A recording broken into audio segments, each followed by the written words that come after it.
Hi guys, and welcome back to more Making My Brother Play Otome games. I'm Kaylin. I'm Nathan.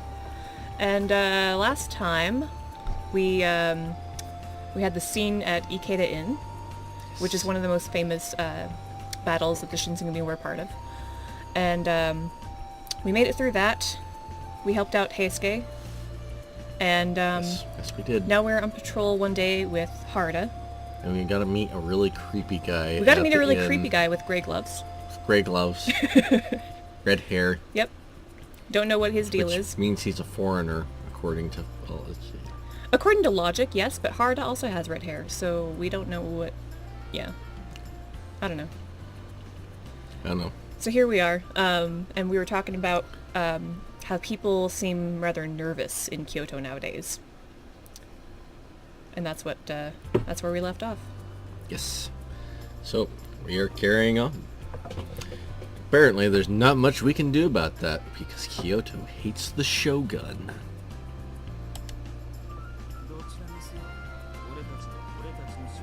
It doesn't matter anyway. We just do our job. The Choshu attack Kyoto, we drive them back. Simple. They accepted their situation and never complained. I had a good deal of respect for Haruta and Nagakura. If they don't back off soon, we're probably going to be getting new orders all the way back from the top. All the way from the top, sorry. For the Shinsengumi, the top meant the Aizu domain. It's that serious, huh?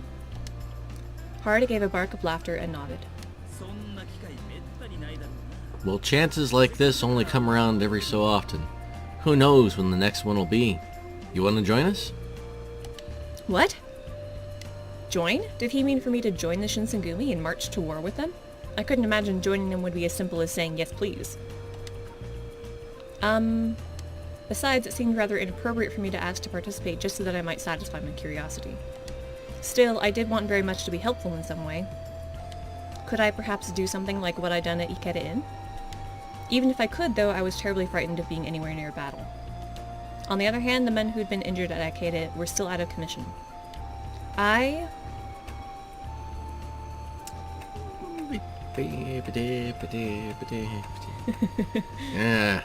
Headlong into danger. My mind was made up. I looked at Haruta and nodded. I want to help. Several days later... Excuse me. Carefully, I lifted the serving platter with its tea for the captains and made my way to the common room. Oh look, she's actually doing something that a page would do. Yeah. It had taken me longer than it should have to make the tea, so I was a little worried some of it had gotten cold. Thanks, Naomi. Man, it's almost like you're our servant or something. Well, that was initially what she was supposed to be doing. ... I wasn't entirely sure how to respond to that, so I stayed silent as I handed out the tea. Thank you, Yukimura. I feel bad asking you to do this. It's so sweet that he calls her Yukimura-kun. Nice one. Oh, it's nothing. After all, you're always looking out for me. And besides, I felt much better when I had something to do. It kept me from feeling too much like a freeloader. Okita took a sip of his tea and a mild grimace flickered across his face. Is it too bitter? He shook his head. No, the taste is fine, but it could stand to be hotter. Then again, I suppose this sort of tea fits you. Listening to the Japanese audio there, he actually said this tea is like you. So apparently, she could also stand to be hotter. Ouch. Damn. Somebody's full of himself. ... Sorry. There was a second or two of silence before the door flew open and Kondo strode in, a wide grin across his face. That Shinsengumi has received an official request from the Aizu domain. All available soldiers are to begin preparations to move out immediately. The room broke out into cheers. Seems the Aizu have finally noticed all the hard work we've been doing, men. He looked just as happy with the news as the rest of them. Apparently getting orders directly from the Aizu domain was an occasion for some excitement. Hijikata, however, was the lone exception. We don't have time for this shit. Stop patting each other on the back and get moving. We need to go now. Yes, Mom. He went on to explain that the soldiers of the Choshu had already spent some time preparing for their own attack. So they only realized there might be a problem when the Choshu are ready to attack Kyoto. This is bullshit. Hijikata certainly seemed unhappy about the direction things had gone, and I could understand, at least to some extent, how he felt. If the Aizu had asked for help earlier, then Shinsengumi would have had much more time to prepare.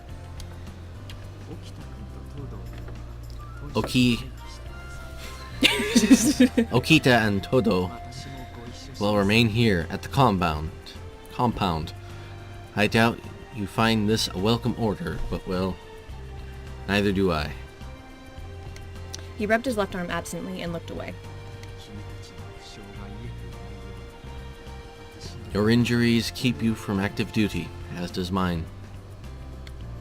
Yeah, it's only been a month since the Ikeda Inn incident, so Todo still has like this giant gash across his forehead, and Okita it mentioned that he had taken a blow to the chest and had like totally been knocked unconscious from that. Ouch. I didn't think there was any chance that hadn't made Hisuke and Okita feel at least a little guilty, or sorry, Hesuke, I keep pronouncing it wrong, and Okita feel at least a little guilty, but...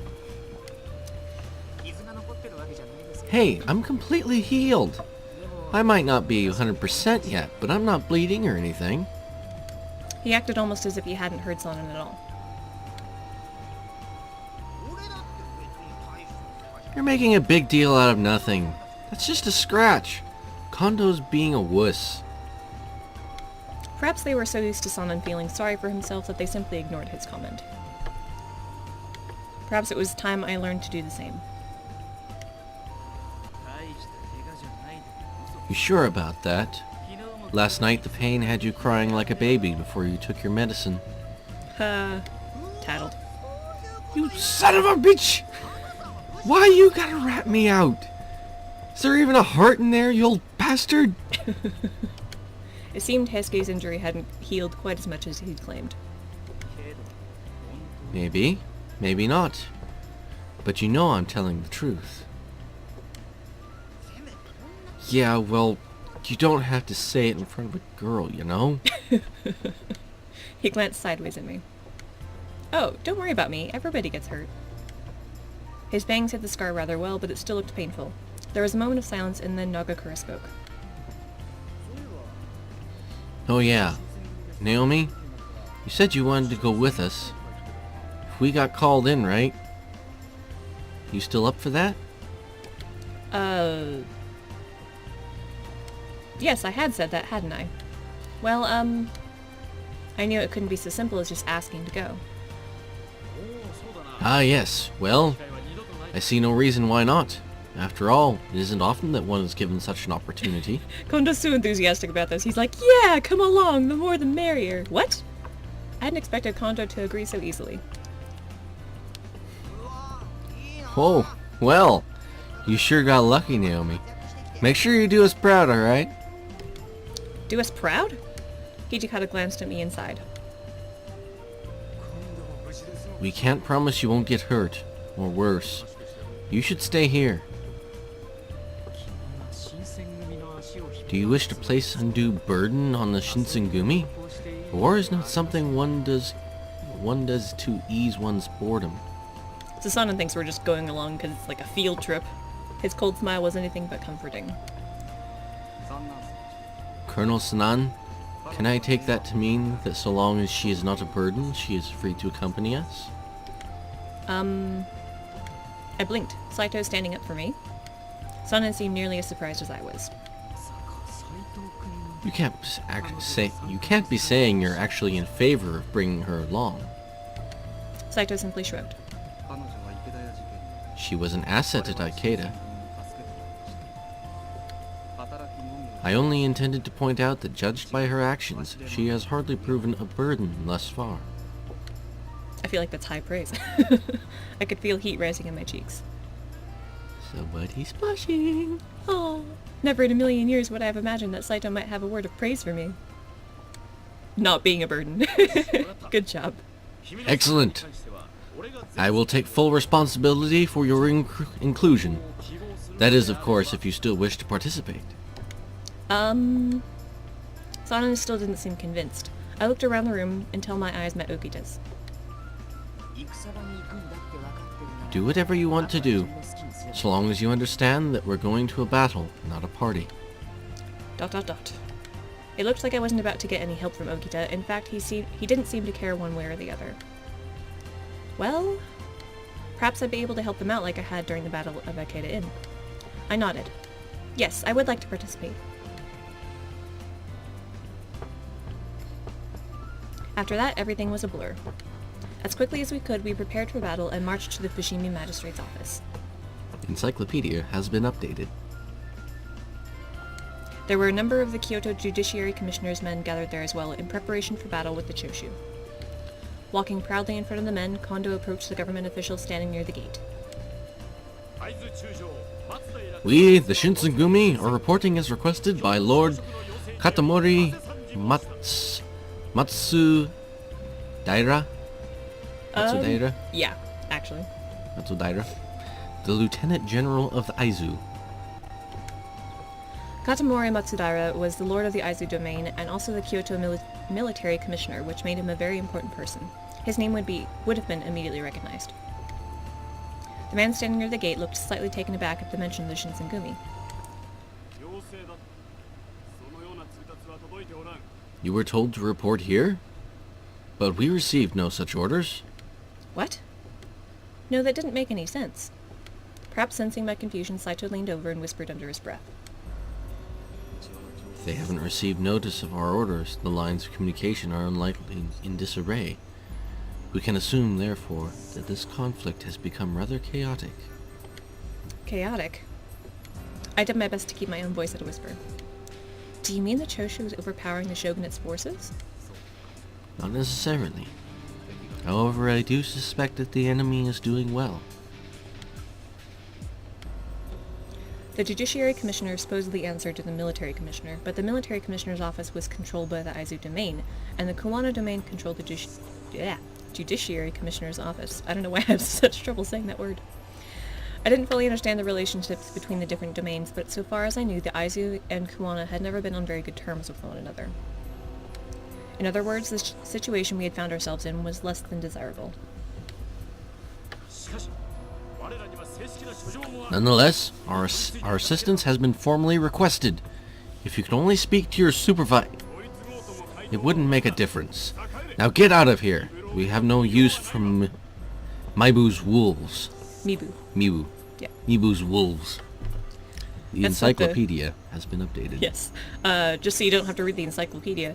Before they were officially called the Shinsengumi, they were kind of, this group of people were kind of nicknamed the Wolves of Mibu, because Mibu is where they originally came from. Mm-hmm.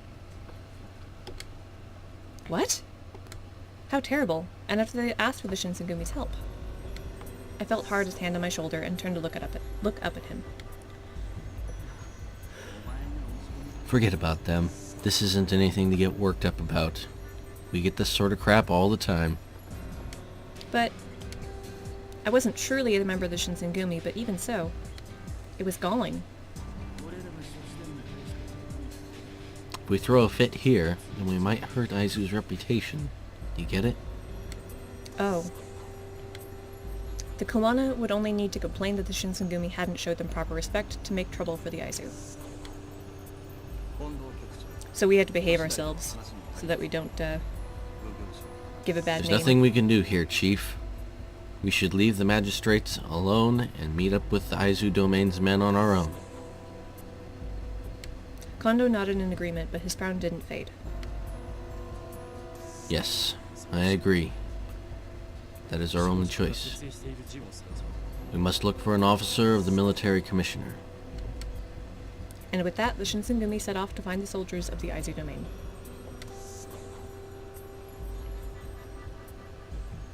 Night had fallen by the time we arrived at Kujo Beach. The encyclopedia has been updated. After we left the Fushimi magistrate, we made for the Aizu manor. Once we arrived, we related our encounter at the magistrate's office and asked for new orders. The manor official we met with directed us to go to Kujo Beach, which we did. However... What? Then Shinsengumi is to join us? We've received no such order. I apologize. But could you go speak to the commander at the manor? Nagakura had apparently had enough.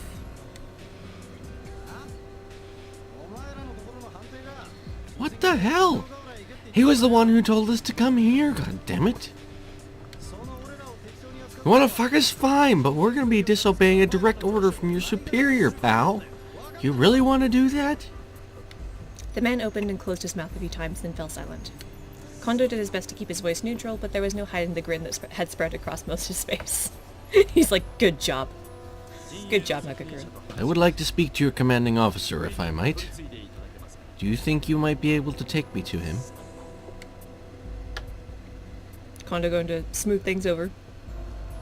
At last, after a great deal of trouble, we were allowed to remain with the troops at Kujo Beach. The chief and the captains left the rest of us to go speak to the Aizu commanders. They returned sometime later looking tired and drained. Inoue, who'd gone with them, also wore a bitter sort of half-smile. Well, it would seem that the men stationed here are reserves, and not the main force of their army. Their main force has been committed to the defense of Hamaguri Gate. I felt my eyes go wide. You mean they're treating the Shinsengumi like reserves? If the reserves weren't called into battle, then the Shinsengumi would never be given a chance to show their worth. Then why the hell did they send us a message acting like this was some sort of emergency? Because they wanted to drag us away from Kyoto. They wanted to drag us all the way out here. We can't predict what might happen. We may be called upon to rush into battle. There is little else we can do. For now. Then all we can do is wait. There was a chance we'd be called to action during the night, and so the men chose to stay awake, ready to move.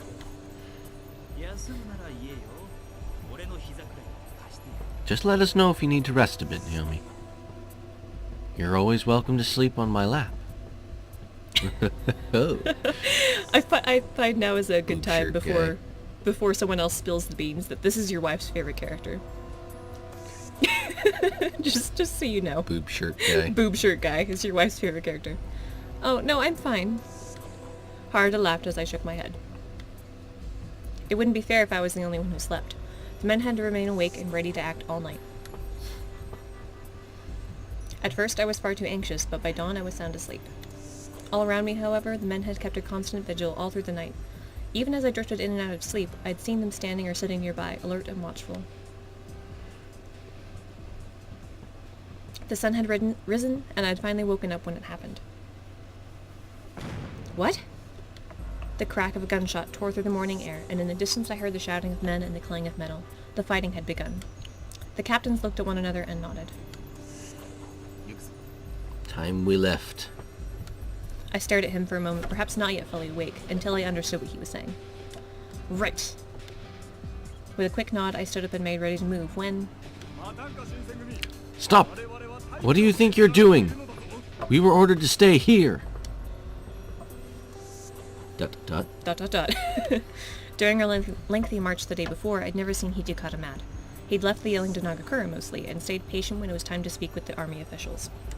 But this time, perhaps he had finally had enough. I'm sorry. I thought your job here was to protect the Imperial estate. But I guess you'd rather just sit around all day. Wow, he is cutting them out. We're here because we're supposed to help if those Choshu assholes attack. Tell me, what are the Choshu doing right now? But we haven't received any orders. Hijikata was in no mood for excuses.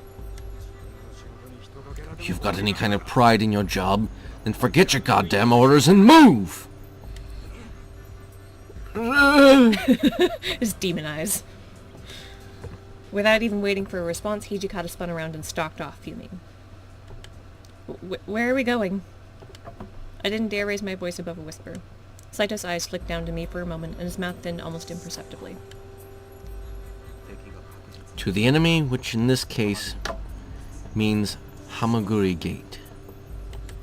Hamaguri Gate? Battle at the gate is likely to be an intense one. You had best prepare yourself. Alright. Hijikata's fury seemed to have roused the Aizu soldiers as well, and they followed the Shinsengumi to the Hamaguri Gate. Before long, we'd arrived. Gunshots. What? That makes me intrigued. Yeah, it's a little scary, isn't it? Huh? I'd expected a pitched battle with hundreds of men locked in combat with one another, but what we found was something else entirely. The gate itself was pockmarked with scores of bullets, and everywhere dead and dying soldiers littered the ground.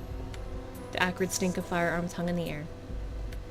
What I didn't see, however, was the enemy. It seemed that we had arrived too late. The battle was already over.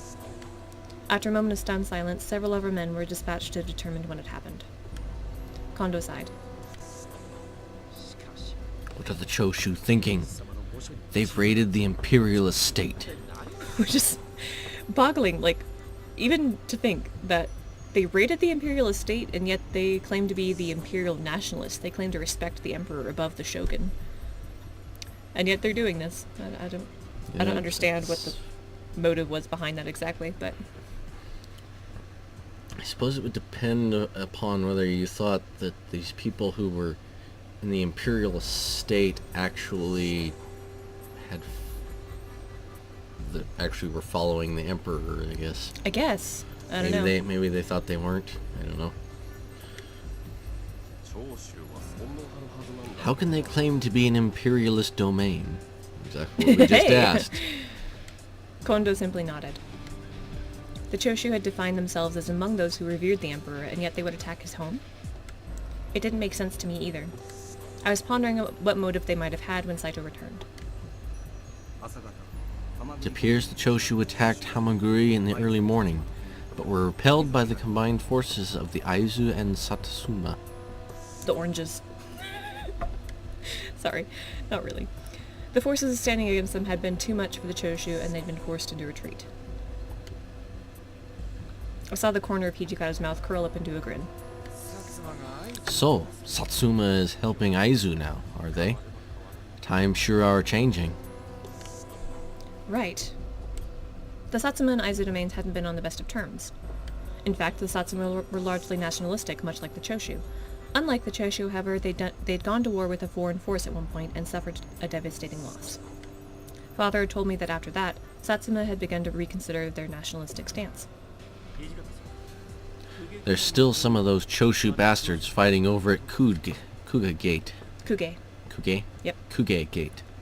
The encyclopedia has been updated. Hijikata's expression changed as he considered hard his words, but before he could open his mouth to speak, Yamazaki appeared. Yamazaki is a ninja, by the way. Well, Commander, we believe the men who led this raid are headed for Mount Tenno. Tenno. Yeah. Tenno. Tenno. The encyclopedia has been updated. Although Kondo was nominally the head of the Shinsengumi, I'd learned from the men that everyone, including Kondo himself, generally deferred to Hijikata on most decisions. This was no exception, and I could see that all eyes were on him. He was silent for a few moments, and then I saw his mouth curve in a small smile. Well, looks like we've got our work cut out for us, boys. A ripple of dry laughter ran through the men, and I could feel their excitement in the air. Sanosuke, take your men to Kuga Gate to deal with those Choshu bastards. Sure thing, boss. See, he's got his spear out. He's got his spear now, yeah. He's ready. Saito, Yamazaki, I want you to figure out what the situation is here. I want you to hold Hamaguri Gate. Yeah. Okay. As you wish. I didn't even hear that voice clip. Wow. It was really quiet. Your job's a tough one, Chief. I want you to go talk to the Aizu bigwigs. The worst job of all. Politics. Kondo tilted his head to the side quizzically. Some of those bastards are heading for Tenno, but some of them are just gonna run. Tenno. Tenno. A little bit more French there. But some of them are just gonna run around and cause trouble. If we're gonna go after them, then we'll need to leave Kyoto. And you're the only one who can get us those papers. Of course. The Choshu were on the run now, but they could still do some damage as they fled. Pursuing them would take us outside of Kyoto, but the Shinsengumi's jurisdiction didn't extend that far. If we wanted to go after them, we'd need to get permission from the military commissioner, and that meant the Aizu. I see. If the chief of the Shinsengumi goes to speak with them, then the military commissioner's office will have to listen to what we have to say. After what we'd gone through the day before, I didn't imagine Kondo's task would be an easy one. Still, if anyone other than Kondo went, not only would the Aizu be unlikely to grant their request, there was a good chance the Shinsengumi representative wouldn't even be heard. Gen, I want you to go with him. Somebody has to keep an eye on our chief. Make sure he doesn't go crazy, alright? Of course, I'll do my best, Commander. Another laugh ran through the soldiers, and Kondo's mouth twisted into a wry sort of grin. Perhaps he chose not to deny it because he knew he might go a little crazy. The rest of you are coming with me to Tennu. As for you... He looked directly at me. I wasn't a warrior, and I didn't have any political skill or connections either. Hijikata didn't know what to do with me. Suddenly, I felt very much like dead weight. You can't go with Kondo. Kondu. You can't go with Kondo. Kondu. But other than that, it's up to you. Oh, alright. It hadn't occurred to me until that moment, but he was right. Kondo was going to meet with the leaders of the Aizu. If I went with him without wearing the Shinsengumi blues, then I'd be a difficult thing to explain. This is the girl that we're just kind of keeping. Just 'cause. Hijikata would be pursuing the leaders of the Choshu attack toward Tenno Mountain. Good. Saito would be staying at Hamaguri Gate to protect it and to gather information. Okay. Harada and his men would be going to Kuge Gate to stop the attack on the Imperial Estate. It's telling you here, like, this is how you're going to decide where to go, by which one of these guys you want to follow. Do you remember watching the game theory video on how dating sims work and how you have to, like, follow people around? So this is your choice. You get to follow Hijikata, Saito, or Harada, depending on the choice you make there. I don't know. Well, the mountain's kind of a romantic place to kill people. Yes. At this point, you don't have any points with Hijikata, though, so I think it's going to be kind of impossible to get on his route. At this point. Perfect. Let's go to Mount Tennu. No. You remember I told you that if you didn't get any route at all, I was going to make you choose the only route that's left at the end of the game? We'll see how this train wreck ends. Okay. There was no question. I would go with Hijikata and chase after Ronin heading for Mount Tenno. Even carrying both a katana and a wakizashi, the Shinsengumi soldiers moved at a rapid pace. Oh, which we found out was called a daisho. Daisho? Yep. Big Little. Big Little. What a translation. Sounds so cool when you say it in Japanese and you translate it. It's like, yeah, yep. That's kind of disappointing. Yep. Oh well. It was hard for me to keep up, and I was beginning to run short of breath when I saw someone. He was standing in front of us, but shadows obscured his face and clothes. Still, I could sense something strange about him. Hijikata seemed to sense it too, and he motioned for the men to halt. He's got red eyes and blonde hair. He's got red eyes and blonde hair. That means he's creepy. He's creepy. The Shinsengumi stopped, save for one man who was either too excited... typo there. Too excited or too foolish to heed the commander. That should be a 2 with 2 O's. Flash. No! I saw the momentary flash of steel as the man cried out. Hey, what the hell is this? You okay? The man just lay there, unresponsive. I could see thick red blood already beginning to pool around him. Taken aback at first by the sudden attack, the men all turned now to glare at the stranger. Ah, judging by those jackets, you must be the Shinsengumi, boorish as always. Oh, sorry. Must be the Shinsengumi. Boorish as always. Keep on missing the periods. They were already on edge, but the man's words only made the men more agitated. True, some people felt the jackets the Shinsengumi wore were a little old-fashioned, but I'd heard from the men that they had their reasons for doing so. Yeah, it was actually, I don't remember what man it was that joined the Shinsengumi and said that the blue jackets were too unfashionable and that they needed to change them. That went over well. Yeah. I could tell that they wanted desperately to pay the strange man back for his taunts and for his attack on their brother, but they knew that now was not the time for revenge. You know what now the time is for? To end this episode. Yes. We have hit our 30-minute mark. Yep. And so we're going to have to say goodbye. And we will see you all in the next episode. Bye! Bye!